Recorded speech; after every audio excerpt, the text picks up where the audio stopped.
Неодговорноста нема крај. 6 контейнери за само 2 дена на ИСАР му уништија Штипјани.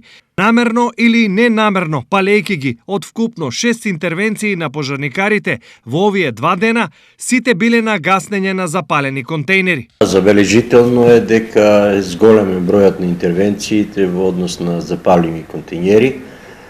Например, во вчерашниот ден, текот на вчерашниот ден имавме 3 случаи на запалени контейнери, тоа 2 во населбата 8 ноември и еден во Сењакот.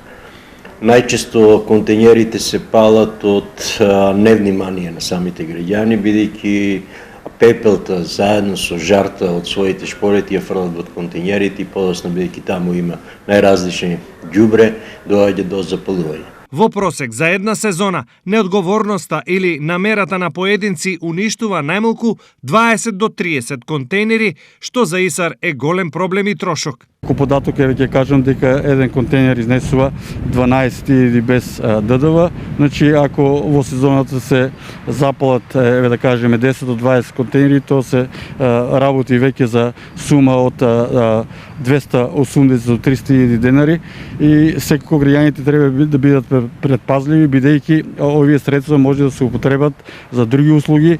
Со овие пари, околу 300.000 денари, ИСАР може да направи многу други за граѓаните корисни работи, но наместо тоа, овие пари завршуваат за поправка или обнова на веќе купена опрема. Се во ова може да се избегне многу лесно, само доколку граѓаните пепелта од печките не ја истураат директно во контейнерите. Да нема активен жар, односно да нема жар во самата пепел. Значи, предходно да се изгаси тоа, па подоцна се острави.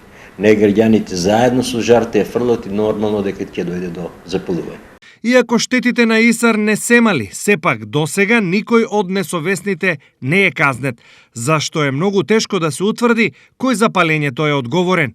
И додека регионот на големо се подготвува за современа депонија и примерно рециклирање, ние уште се учиме како и зашто контейнерите треба, односно не треба да се користат.